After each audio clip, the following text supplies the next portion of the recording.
बिस्मिल्लाहिर्रहमानिर्रहीम, अस्सलाम वालेकुम। रात भर के सन्नाटे के बाद सुबह होते ही ईरान ने इजराइल के अंदर शोर मचाना शुरू कर दिया। इजराइल में सुबह से अब तक ईरान की कई सारी मिसाइल्स ने डायरेक्ट हिट किया है, जिनमें से पहली तस्वीर आपकी स्क्रीन के ऊपर IDF के अमन लॉजिस्टिक हब और इंटेलिजेंस एजेंसी की ये बिल्डिंग थी, जिस पर ईरान की मिसाइल गिरी और उसको उड़ा दिया। इसके अलावा मोसाद के 820 इंटेलिजेंस यूनिट की एक बिल्डिंग, जिस पर ईरान की मिसाइल गिरी, उसको भी डिस्ट्रॉय कर दिया गया। अब जो आपकी स्क्रीन के ऊपर वीडियो है, इसको आप हमला नहीं कह सकते, ये तो एक नजारा है। इजराइल का arrow 3 air defence system Iran के दागे गए मिसाइल को इंटरसेप्ट करने के लिए, हवा में मारने के लिए मिसाइलें दाग रहा है, लेकिन वो मिसाइलें इंटरसेप्ट नहीं हो पाई, उनको नहीं मार पाया। और वो मिसाइलें ठीक उसी डिफेंस सिस्टम के बगल में मौजूद इजराइल की इंटेलिजेंस फैसिलिटी पर जाके गिरी। 3 मिसाइलों ने धड़ाधड़ हिट किया। और ये वीडियो है तेल अवीव और उसके आसपास के एरियो की,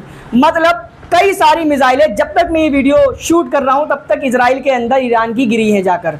आपको एक छोटी सी जानकारी जो शायद पहले से भी हो, ताज़ा कर देता हूं। इजराइल की जो डिफेंस की ताकत है वो कोई कमज़ोर या छोटी मोटी नहीं है। आपको मैं थोड़ा तफसील से बताऊंगा तो आपको समझ में आएगा कि ईरान की जो मिसाइलें इजराइल के ऊपर गिर रही हैं, ये गिरना कितनी बड़ी बात है। सबसे पहले हम शुरुआत करते हैं ईरान के पड़ोस से। ईरान के पड़ोस में है UAE, Qatar, Kuwait, Bahrain, Saudi Arabia. थोड़ा आगे जाने पर इराक, सीरिया, जॉर्डन, करीबन 6-7 देश। और फिर इन सब में सबसे बड़ा तुर्की। तुर्की सबसे बड़ा इसलिए है क्योंकि बाकी के अरब देशों के अंदर सिर्फ अमेरिका के बेसिस मौजूद है, जहां पर अमेरिका के रडार सिस्टम से जो ईरान से निकलती हुई मिसाइलों को, ईरान के एयर स्पेस में ही जब मिसाइलें होती हैं तभी वो बता देते हैं भाई साहब की मिसाइलें आ रही हैं। अब तुर्की के अंदर, तुर्की क्योंकि नेटो का मेंबर है, तो कई सारे नेटो देशों के बेसिस तुर्की के अंदर मौजूद हैं। सबके अपने रडार सिस्टम्स भी हैं। उनका भी रडार सिस्टम इतना खतरनाक है कि ईरान के एयर स्पेस तक उनकी पकड़ है, पहुंच है। ईरान की मिसाइलें जब वहां से चलती हैं, इजराइल ये रहा, बीच में ये सारे देश हैं, ईरान की मिसाइल वहां से चली तभी पता लग जाता है कि मिसाइलें निकल चुकी हैं। फिर उसके बाद क्या होता है कि ये सारे देश जो भी है इजराइल की रक्षा करने वाले, ये अपने एयरक्राफ्ट लेकर उड़ते हैं। एयरक्राफ्ट से वो मिसाइलें इंटरसेप्ट नहीं हो पाती क्योंकि उनकी स्पीड एयरक्राफ्ट के मुकाबले बहुत ज़्यादा होती है। फिर जब वो इनके एयर स्पेस में पहुँचते हैं तो इजराइल के पास अमेरिका का थार, एरो 3 और आयरन डोम, इन तीनों से एक मिसाइल को इंटरसेप्ट करने के लिए, भाई साहब एक को इंटरसेप्ट करने के लिए इन तीनों डिफेंस सिस्टम से कई कई मिसाइलें लॉन्च की जाती हैं कि किसी के तो हत्ते चढ़ेगी। अब आप सोचो, इतने बड़े शील्ड को चीरते हुए कोई मिसाइल किसी देश पर जाकर गिर रही है तो कितनी बड़ी बात है और कितनी खतरनाक लेवल की वो मिसाइल होगी। ईरान की सुप्रीम लीडर काउंसिल से एफिलिएटेड एक प्रोमिनेंट अकेडमी ने ये धमकी दी है। किसको दी होगी अभी पता चल जाएगा। इन्होंने कहा है कि अगर अमेरिका ईरान पर हमला करता है और ईरान का जाहिर सी बात है नुकसान होता है, तो ईरान जब जवाबी कार्रवाई करेगा तो ना सिर्फ अमेरिका के बेसिस का नुकसान होगा, बल्कि इस रीजन के अंदर अमेरिका ने जितनी भी अपनी प्रोक्सीज बिठाई हुई है, यानी अपने दलाल, हमारी लैंग्वेज में दलाल, उनकी लैंग्वेज में प्रोक्सीज, जो दलाल बिठाए हुए हैं वो सारे एक ही बार में लपेट दिए जाएंगे। और दलाल है कहाँ कहाँ? UAE, Qatar, Kuwait, Saudi Arabia, Jordan, Egypt, तुर्की। तुर्की थोड़ा सा हार्ड है तो तुर्की का नाम अभी नहीं लिया गया है, सऊदी का भी नहीं लिया है, वैसे तो लेते तो बात बढ़ जाती। बाकी रीजन में धमकी दे दी है, छोटे मोटों को दे ही दी है। और छोटे मोटों को स्पेशली इसलिए दिए क्योंकि तुम छोटे ही हो, 1-2 मिसाइलें काफ़ी हैं। जैसा मैंने आपको बताया कि तुर्की में नेटो के बेसिस मौजूद है, वहीं से नेटो देशों के जो जासूसी विमान हैं, जासूसी जहाज हैं, वो ईरान वगैरह के आसपास के एयर स्पेस का चक्कर लगाते हुए ईरान की जासूसी कर रहे हैं। अब तुर्की देखो, तुर्की के पास एक बहुत बड़ा हथकंडा है कि हम नेटो के मेंबर हैं तो हमारी मजबूरी है उनको अपनी ज़मीन देना, हम भी तो उनकी ज़मीनों पे मौजूद हैं, हमारा कोalition है, अलाना फलाना करके तुर्की निकल जाएगा। लेकिन जब बात यहाँ देख रहे हो तुम कि तुम्हारे एक इस्लामिक भाई और एक ऐसे की है जिसको तुम खुद इंटरनेशनल स्टेज पर से खड़े होकर आतंकी कहते हो, तो यहाँ पर तुम्हें क्या ज़रूरत है कोऑपरेट करने की?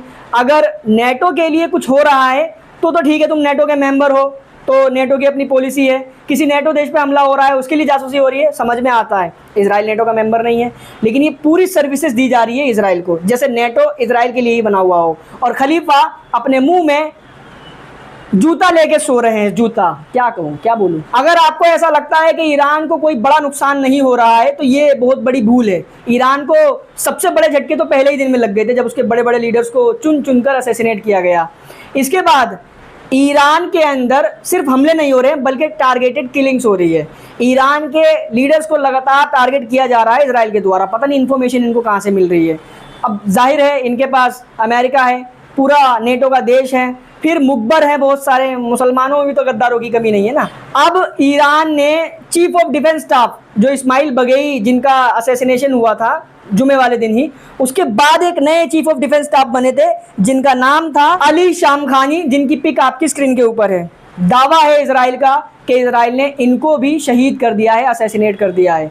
आप सोच कर देखो, इजराइल लगातार ईरान के इंफ्रास्ट्रक्चर, मिलिट्री बेसिस, तमाम चीज़ों को तो नुकसान पहुंचा ही रहा है बल्कि ईरान के जो बड़े बड़े लीडर्स हैं उनको भी असैसिनेट कर रहा है। जो फैसले लेते हैं किस तरीके से स्ट्रेटेजी बनानी है हमले की, डिफेंस की, उनको ही ख़त्म कर रहा है। लेकिन ईरान सिर्फ हमले कर रहा है, ईरान भी नुकसान पहुंचा रहा है, लेकिन इजराइल का कोई बड़ा ऑफिशियल या कोई डिफेंस का आदमी मारा नहीं जा रहा है। अच्छा, बात सिर्फ यही तक नहीं रुकी बल्कि इजराइल प्लानिंग कर रहा है। अभी ट्रंप ने कहा था कि मैंने वीटो कर दिया था, इजराइल ने प्लानिंग बनाई थी आयतुल्लाह सैयद अली खामनेई साहब को असैसिनेट करने की, लेकिन मैंने इजराइल को रोक दिया। अब एक इंटरव्यू के दौरान एंकर ने जब नेतन्याहू से पूछा कि अगर खामनेई साहब को असैसिनेट कर दिया जाता है तो क्या उसके रिजल्ट पॉजिटिव होंगे, जंग एस्केलेट नहीं होगी या जंग एस्केलेट हो जाएगी, तो नेतन्याहू ने जवाब दिया कि इस जंग को एस्केलेट कराने वाला आदमी और कोई नहीं, आयतुल्लाह सैयद अली खामनेई है।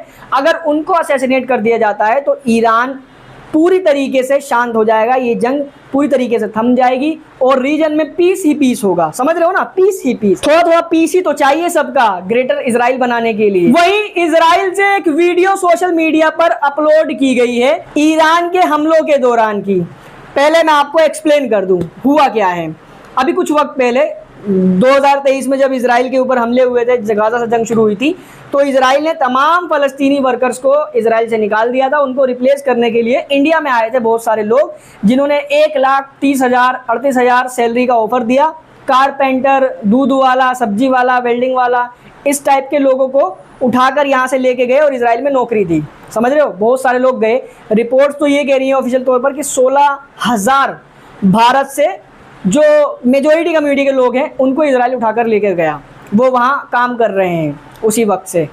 अब रिपोर्ट्स ये आ रही है, दैनिक भास्कर वगैरह ने तो छापा कि वो तमाम वर्कर्स अपनी फैमिली वालों से बात कर रहे हैं वीडियो कॉल पर, बता रहे हैं कि यहाँ पर सुविधा बड़ी चंगी है, full Israeli women, beautiful women भी हैं। और जब ईरान के हमले हो रहे हैं, मिसाइलें आती हैं, तो सायरन भी बजते हैं और हमारे फ़ोन पर अलर्ट मैसेज भी आ जाता है।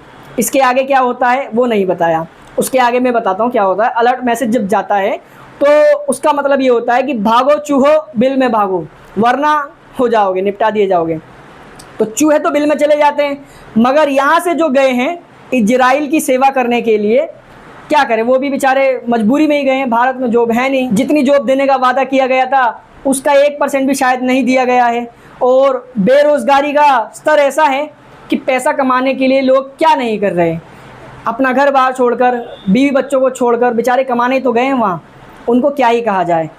अब वो वहाँ रह रहे हैं जब ईरान के हमले हो रहे हैं। तो इस वीडियो में, अब मैं आपको वीडियो दिखा रहा हूँ, ये दिखाया गया है कि इजराइल के जो लोग हैं वो बाहर से आकर काम करने वाले लोगों को शेल्टर्स के अंदर जाने नहीं दे रहे हैं। ये कह रहे हैं कि ये शेल्टर्स तुम्हारे लिए नहीं है, ये सिर्फ हमारे लिए है, तुम बाहर रुको।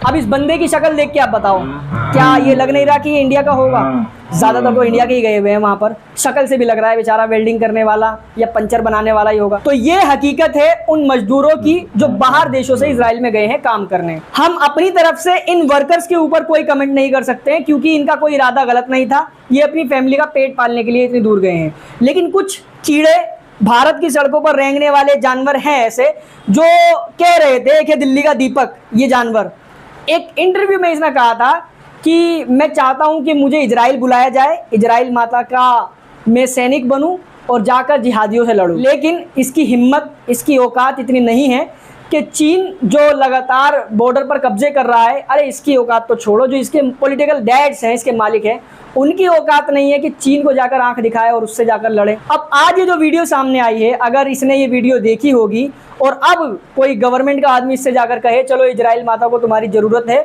चलकर लड़ो, तो ये सावरकर भक्त बहादुर अपने घर के टॉयलेट से भी बाहर नहीं निकलेगा। बाकी इस वीडियो में फिलहाल इतना है। इस वीडियो को शेयर करें, चैनल पर नए हैं तो सब्सक्राइब जरूर कर लें। Thank you so much for joining.